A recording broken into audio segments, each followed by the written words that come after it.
नमस्कार, black and white में आपका स्वागत है। जम्मू कश्मीर के हंदवारा में अचानक आतंकवादी गतिविधियों में बढ़ोतरी हो गई है। अगर हम पिछले 2 दिन के आंकड़ों पर नजर डालें तो हमारे 9 जवान ऐसे हैं जो कि कुर्बान हो गए हैं देश पर। लेकिन अचानक ऐसा क्या हुआ? कोरोना के मौसम में अचानक इस तरह से आतंकवादी गतिविधियां क्यों बढ़ गई? और सबसे अहम बात यह है कि जब आतंकवादियों की वहां पर शव यात्रा निकाली जाती है, जनाजा निकाला जाता है, तो कोरोना के मौसम में भी हजारों की तादाद में लोग वहां पर जुट जाते हैं। तो ये पूरी कवायद दरअसल क्या है, इसी पर चर्चा करने के लिए मेरे साथ स्टूडियो में कैपिटल टीवी के editor in chief doctor Manish मौजूद हैं। डॉक्टर मनीष, बहुत बहुत स्वागत है आपका। Thank you. सबसे पहले तो बेहद दुखद कि पिछले 2 दिन में हमारे 9 जांबाज जो है वो उनका बलिदान हो चुका है देश की सुरक्षा को लेकर आतंकवाद के नाम पर। अचानक हंदवारा जैसी जगह में आतंकवादी गतिविधियां क्यों बढ़ गई? मैं आपको बता दूं कि अगला 15 दिन वो बहुत ही ज़्यादा क्रूशियल होने वाला है, और ख़ास करके 11 मई को ऐसी रिपोर्ट आ रही है कि जो जैश मोहम्मद के जो दहशतगर्द हैं, जो टेररिस्ट हैं, कोई मेजर ऑपरेशन करने वाले हैं उसी इलाके में या कहीं और? उसी इलाके में, और वो कश्मीर में पूरी जगह पे।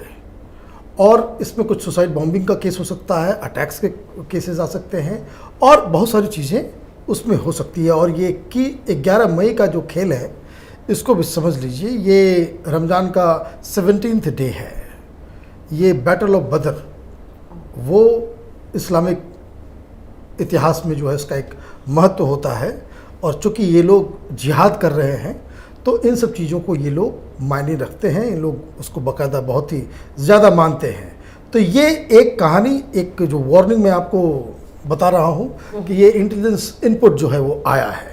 अब सवाल ये है कि अचानक से ऐसा क्या हो गया? तो देखिए, कश्मीर में ये जो टेररिज्म का जो पूरा खेल है, ये एक इंडस्ट्री है। ये एक इंडस्ट्री है, इसका कोई किसी से कुछ लेना देना नहीं है। ये आज़ादी और ये जो ह्यूमन राइट्स और ये वो सब करने कोई माने मतलब नहीं है। बेसिकली ये वहाँ पे जो कश्मीर को आज़ाद कराने के नाम पे एक जिहाद चल रहा है, और ये जो जिहाद जो है, जिहाद एक फैक्ट्री की तरह काम कर रहा है। ये इसका एक इकोनॉमिक मॉडल है, और ये सारा का सारा जो पैसा जो है वो पाकिस्तान से आता है। अब हो क्या रहा है कि चूंकि ये इंडस्ट्री है, पैसा आता है। अभी जितने हंदवारा में जो पकड़े गए हैं, जितने जो मारे गए जो टेररिस्ट जो थे, उनके पास से जो खाना वाना सब मिला है, पैकेट्स वगैरह जो मिले हैं, वो सब पाकिस्तानी मिले। वो पाकिस्तान से इमीडिएटली ये लोग लॉन्च पैड से आए ही थे, और ये लोग मारे गए। अप्रैल के अंदर ही 28-29 टेररिस्टों को जो इधर आए, इन लोगों को मार गिराया जाता है। और एक चीज़ और महत्वपूर्ण बात मैं आपको बता दूं कि पिछले महीने अप्रैल के अंदर में पाकिस्तान ने 411 बार ये सीज फायर का वायलेशन किया ताकि वो टेररिस्टों को अंदर घुसा सके। लेकिन इसमें वो इस तरीके से कामयाब नहीं हो पा रहा है, क्योंकि आर्मी चौकस है। तो ये फ्रस्ट्रेशन जो है उनका वो साफ नजर आ रहा है, और ये अगला 10-15 दिन क्रूशियल रहने वाला, बहुत क्रूशियल रहने वाला है। और इसकी वजह क्या है? इसकी वजह, सबसे बड़ी वजह जो मैं आपको बताने जा रहा हूं, वो ये है कि पिछले साल इन लोगों ने 211 लोकल्स को टेररिस्ट बनाने में ये लोग कामयाब रहे थे। लेकिन इस बार क्या हुआ है कि अब मई आ गया है, कुल मिलाकर के सिर्फ 6 लोग ही रिक्रूट कर पाए हैं, क्योंकि लोग अब धीरे धीरे इसके खेल को समझ चुके हैं कि ये बकवास की चीज़ें हैं, ये लोगों को जो है पथभ्रष्ट कर रहा है। और लोगों को जब ये रिक्रूटमेंट नहीं हो रहा है, लोग अपने आप नहीं आ रहे हैं, तो उससे क्या होता है कि पाकिस्तान की जो ISI है, उसका जो सेंटर जो है वो अब ढीला होने लग रहा है कि कहीं ये जो जिहाद के नाम पे, इस्लाम के नाम पे वो कुर्बानी देने वाली बात, और धर्म के लिए लड़ जाने, मर मिटने, और जन्नत वाली बात, और 72 हूरें मिलेंगी, और ये सब, क्या ये प्रोपेगेंडा उनका ढीला पड़ रहा है? और ये ढीला पड़ रहा है तो इसलिए इनको अब, जैसा मैंने कहा कि अगला 15 दिन, कि इनको अब इस चीज़ को ऊपर लेकर के जाना होगा, अदरवाइज नहीं तो ये सस्टेन नहीं कर पाएगा। ये लोग जो है ये इसकी जो पूरी जो प्लानिंग ISI की जो है वो वहाँ पे खत्म हो जाएगी। कोरोना के ज़माने में जबकि लॉकडाउन है, मुझे हैरानी होती है कि आतंकवादियों के जनाजे में इतनी भीड़ पहुंच जाती है। कैसे पहुंच जाती है? वहाँ की अथॉरिटीज़ क्या कर रही हैं? आपने बहुत अच्छा सवाल कर लिया कि ये दरअसल ये खेल क्या है। एक रिपोर्ट आई है और ये रिपोर्ट जो है वो रियल कश्मीर नाम का एक ये है, उसमें बाकायदा उसको डिटेलिंग एक पूरा इन्वेस्टिगेटिव रिपोर्ट है। आतंकवादी जब मरता है तो उसका फ्यूनरल किस तरह से निकलेगा, इसका एक अलग ब्रिगेड है। अच्छा, इसके लिए भी अलग से तय किया हाँ। है कि ऐसे होगा? ये जनाजा ब्रिगेड है, जनाजा ब्रिगेड। हाँ, ये जो है किस तरह से इन लोगों का जनाजा निकलेगा उसकी पूरी कार्य प्रणाली को वो तय करता है। और उसमें होता क्या है कि जैसे कोई इलाके में किसी की मौत हो गई तो 50-50 किलोमीटर दूर के इलाके में हर फैमिली से कम 2 शख्स को आना ही है, आना होता है। ये डिक्टम दिया जाता है आतंकवादियों की तरफ आतंकवादियों की तरफ से। और हर मोहल्ले में वो उस ब्रिगेड का एक आदमी होता है जो ये नोट करता है कि इसके घर से कोई गया या नहीं गया। और अगर सिर्फ एक आदमी जा पाता है तो वो बता देता है कि भाई 2 आदमी नहीं जा पाएंगे, एक आदमी जाएगा तो एक आदमी जाएगा। तो इतना डिक्टेटरशिप के तौर तो पर ये काम यहाँ करते हैं आतंकवादी। उसको वहां पहुंचना है, अपनी हाजिरी लगानी है। और ये सब करते कौन है? ये जमात इस्लामी वाले। ये जो पूरा जो ये लोग कहते हैं कि भाई फ्रीडम मूवमेंट चल रहा है, और ये बेवकूफ़ लोग जो जामिया और JNU में बैठे हुए लोग जो कहते हैं कि वहाँ पे आज़ादी की लड़ाई चल रही है, हमें चाहिए आज़ादी, ये जमात इस्लामी ये सारा काम कर रहा है। ये जिहादी लोग हैं। अब ये लोग करते क्या है कि हर जगह जमात के लोग हैं, वो पूरा नोट करते हैं, वो बताते हैं। अब एक चीज़ और उसमें इंटरेस्टिंग बात मैं बताता हूँ। जब वो शख्स वो वहाँ गया तो वो जब मालूम चला कि एक डेथ हो गया तो फ्यूनरल के पहले वहाँ पहुँचा। जब फ्यूनरल के पहले पहुँचा, वो कश्मीरी ही है, तो वो जो लड़का जो मारा गया और 6 दिन पहले ही वो ज्वाइन किया था, 6 दिन पहले वो बंदूक उठाया था और 14 अप्रैल को मारा गया वो मारा गया। अब जब वहां पे मारा गया तो वो पहले पहुंचता है तो जो फैमिली आपस में बातचीत कर रही है, वो बातचीत ये हो रहा है कि जो माँ है वो अपने पति को, माने जो टेररिस्ट मारा गया उसके फादर को बोल रही है कि तुम अगर ढंग से अपने बेटे के साथ डील किए हुए होते, सख्ती अगर अपनाए होते, तो आज हमारा बेटा जिंदा होता। नॉर्मल कोई भी माँ होगी, माँ तो माँ है। घर का बेटा किसी के परिवार से गया है, वो तो दुख जाहिर करेगा ही। और ये लोग जो नॉर्मल होते हैं बहुत रो रहे थे कि भाई हमने पहले मना किया था कि भाई उन जो टेररिस्ट लोग, जो ये लोगों के साथ जो लोग हैं जो सेपरेटिज्म का काम करते हैं, उससे दूरी बना के रखो, लेकिन आपने कभी मना नहीं किया। ये इस तरह का फैमिली में बातचीत चल रही थी। लाश अभी आई नहीं, पुलिस लेकर के आएगी थोड़ी देर में। और धीरे धीरे करके लोग अलग अलग जगह से लोग पहुंच रहे हैं, तो वहां पे धीरे धीरे लोग पहुंच रहे हैं। अब होता क्या है उसमें कि अचानक से 20-25 वो प्रोफेशनल जनाजा ब्रिगेड के लोग जो है वो पहुंच जाते हैं, वो पहुंचते हैं and they take control of whole situation. अब परिवार के लोग अब ये तो ऐसे जानवर जाहिल लोग हैं, मने मातम मनाने नहीं देते हैं ये लोग अपने बेटों के ऊपर, मने मातम तक नहीं मनाने देते। ये किस तरह के जो वाहियात किस्म के लोग हैं ये लोग, और वो they take control of everything. तो माता पिता को पीछे कर दिया, सब कुछ पीछे उनको कान में बता दिया जाता है कि आपको कैसे बिहेव करना है, क्या बोलना है, क्या नहीं बोलना है। उन लोगों का चेहरा, वो बता रहा है, रिपोर्ट में बता रहा है कि वो उन लोगों का चेहरा उसके बाद से बिल्कुल अलग तरीके का हो गया, मायूस, हेल्पलेस। और ये लोग सारे लोग आते हैं और फिर उसके बाद वो एक प्लेटफॉर्म बनाते हैं कि ताकि उसको, उसके लाश को जब रखा जाए तो सारे लोग दिखे। फिर अचानक से वो ग्रुप आ जाता है कि जो नारे लगाने वाला और ये करने वाला, आज़ादी और ये और वो सब, ये पूरा तमाशा होता है सारे। अच्छा, सब लोगों को पैसे दिए जाते हैं, जितने लोग उसमें, ये सारे लोग जो ब्रिगेड के लोग हैं, ये इनका धंधा यही है, ये उनका रोजगार है। अब होता क्या है, जमात इस्लामी के सब लोग हैं और किस तरह से नारेबाजी करना है। और उसके बाद उसने बताया कि 30-40 औरतें आ गई। और ये बड़ा इंटरेस्टिंग चीज़ है, अगर आप इस वीडियो को देख रहे हैं तो ये जो तमाम जो अगर बड़े बड़े वीडियोस मिलते हैं अलग अलग आतंकवादियों के प्रोसेसन के, तो उसमें आप देखिएगा कि बहुत सारे चेहरे एक जैसे होते हैं, द सेम पीपल।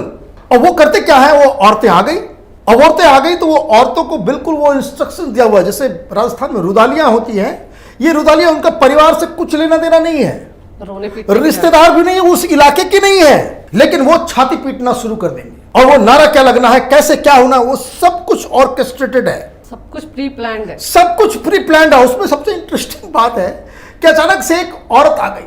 बाद में उसने बताया कि इसका उस परिवार से कोई लेना देना नहीं, उस औरत का, और कुछ उससे कोई दूर दराज का रिश्ता नहीं है।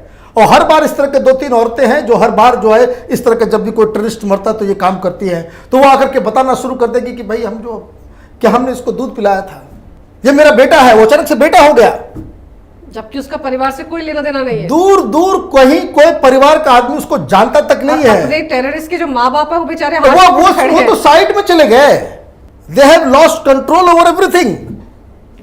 ये सारा जमाती वाले सब जो है वो कर रहे हैं, और वो बोलेंगे मैं तो दूध पिलाती थी, मेरा बेटा मर गया। अच्छा, इस्लाम में दूध पिला दिया मतलब माँ हो गई, और उसके बाद वो टॉफी निकालेगी। अब देखिएगा फोटोग्राफ, अगर आप कभी प्रोसेसन का देखिएगा, उसके ऊपर टॉफी डाला जाता है। अच्छा, टॉफी किस लिए डालते हैं? वो इसलिए डालते हैं कि वो वहां पे कश्मीर में एक प्रथा है कि जब शादी करके कोई आता है तो लोग उस तरह से टॉफियां फेंकते हैं उसके ऊपर, तो उसका जनाजा नहीं, बारात निकल रहा है, इसलिए टॉफी फेंकी जाती है। हाँ, वो हूरों के पास जा रहा है ना, सिंबलिज्म समझिए इसको। और उसके बाद वो जो है वो छाती पीटने लग जाएगी, फिर वहीं से वो भाषण देगी, उसी तरीके का माहौल को उस तरह से बना देगी, सारे लोग जो है, और ऐसे ऐसे बात, ऐसी ऐसी चीजें वो कहती है कि जिससे जो है माहौल, वो जो रिपोर्टर खुद बोल रहा है कि दे क्रिएट, मैंने इतना ऑर्केस्ट्रेटेड होता है सब कुछ कि कोई आम आदमी भी अगर वहां पर रहेगा तो उस इमोशन में जो है वो बह जाएगा। और होता क्या है कि ये फिर औरत जो आई है वो पूरा बताना स्टार्ट करती है कि भाई तुमको क्या बनना है, पुलिस वाला बनना है? तो पब्लिक बोलती है नहीं। तुमको क्या बनना है, टाइगर बनना है? तो हाँ, टाइगर मतलब बुरहान वानी। और इस तरह से वो आप जो है कि हिंदुस्तान के खिलाफ गालियां, पाकिस्तान, वो वही नारा लगता है, जीवे जीवे पाकिस्तान, पाकिस्तान से हमारा रिश्ता क्या, ला इलाहा इल्लल्लाह। और ये इस तरह के ये पूरा ऑर्केस्ट्रेटेड, और सारे दिस आर ऑल जो पैसे पे पालतू जो लोग होते हैं वो इस तरह का तमाशा करते हैं। द पॉइंट, ये बात जो आपने जो पूछा कि भाई इतने सारे लोग क्यों आते हैं, ये इस तरह का चीज़ है ताकि, और वो इस तरह से माहौल क्रिएट करते हैं कि ताकि लोगों को लगे कि ये, क्योंकि अभी तक तो देखिए जो परिवार मौन कर रहा था, जो मां ने अपने बेटे को खोया, जिस बाप ने अपने बेटे को खोया, जब ये लोग बातचीत कर रहे थे तो न इसमें कश्मीर है, न आज़ादी है, न कोई धर्म है, न कोई जिहाद है, न इस्लाम है, न पाकिस्तान है, न ईसाई है, कुछ नहीं है। परिवार वाले तो बोले कि मेरा कलेजा टुकड़ा चला गया। लेकिन जैसे ही ये लोग आ जाते हैं, इट बिकम्स कि भाई ये जो है, और देखिए किस तरीके से, और वही तस्वीर, मैं एक बात और मैं कह रहा हूँ, ये तो पूरी कहानी मैंने आपको बताई कि किस तरीके से ये पूरा ऑर्केस्ट्रेटेड होता है, लेकिन वही तस्वीर, उस तरह के नारेबाजी और उस तरह के चीज़ हिंदुस्तान में, ये दिल्ली में जो बैठे लेफ्ट कबाल, ये इसे प्रोपेगेंडा की तरह इस्तेमाल करते हैं। और मैं आपको चीज़ और बता दूँ, उस रिपोर्ट में साफ साफ कहा गया कि जो लोग इसमें शामिल हैं, क्योंकि ये कश्मीरी था, उसने उससे बातचीत की, ये सारी चीज़ों की तस्वीर बनाई जाती है। आप देखिए, अगर आप यूट्यूब गूगल पे आप जाएंगे तो वो पेड में आता है, ग्लिटी इमेज का उसका जो है वो सब वो धंधा है ये। और वो बताया कि इसका वीडियो बनाया जाता है प्रोफेशनलों के द्वारा, फोटोग्राफ खींचा जाता है प्रोफेशनलों के द्वारा, पाकिस्तान भेजा जाता है उसको। ये लोग वहाँ से श्रीनगर में बैठे जो हैंडलर्स हैं उनको भेजा जाता है, जो आका है इनको, जहाँ से पैसा मिलता है वो फिर उसको पाकिस्तान भेजते हैं। पाकिस्तान में आप देखिए ये होगा, और वहाँ का जो तस्वीरें और वीडियो शाम तक में पाकिस्तान के हर टीवी चैनल पे चलता है। और हिंदुस्तान में भी ये प्रोपेगेंडा करने वाले लोग चलते हैं, पूरी दुनिया में फैल जाता है कि ये देखिए इस तरह की तस्वीरें कश्मीर से आ रही हैं। तो ये जो तमाशा चल रहा है जिहाद के नाम पे, द पॉइंट इज कि इस चीज़ को समझना ज़रूरी है कि कश्मीर के अंदर में जिहाद का दीमक जो है वो अंदर तक घुसा हुआ है। बिल्कुल, और जैसे इतनी सारी भीड़ इकट्ठी होती है, इतने सारे युवा वहाँ इकट्ठा होंगे और वहीं से ये अपनी अगली पौध तैयार कर लेंगे आतंकवाद। हाँ, यही कर रहे हैं, और इस बार अब सक्सेसफुल नहीं हो पा रहे हैं, इसीलिए तो अब इनको जो है ये लग रहा है कि अब बाहर से लोगों को, तो जो विदेशी जो टेररिस्ट आ रहे हैं, जो पाकिस्तानी, जो मारा गया जो वो पाकिस्तानी है, कि चूंकि यहाँ पे लोग जो है धीरे धीरे समझ रहे हैं।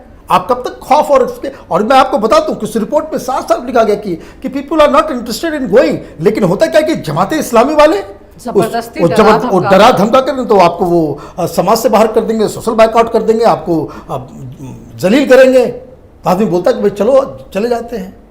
तो ये पूरी कहानी है और आने वाले समय में सरकार को ये देखना होगा कि ये इस तरह के जो लोग हैं, जो रिपोर्ट आई है, इस तरह के लोगों को आइडेंटिफाई करके इस तरह की जो जनाजा का प्रोफेशनल, मैंने आप किस तरह के गैरत के मैंने कहाँ किस नीचता पे आप आ गए हो और उसके जरिए वो प्रोपेगेंडा कर रहे हैं पूरी दुनिया में आप प्रोपेगेंडा कर रहे हो। वो तस्वीरें कहाँ का इस्तेमाल होती है। ये पूरी कहानी। और इसलिए और इन सारी चीज़ों को सरकार को भी, मिलिट्री को भी, इंटेलिजेंस को भी समझना पड़ेगा।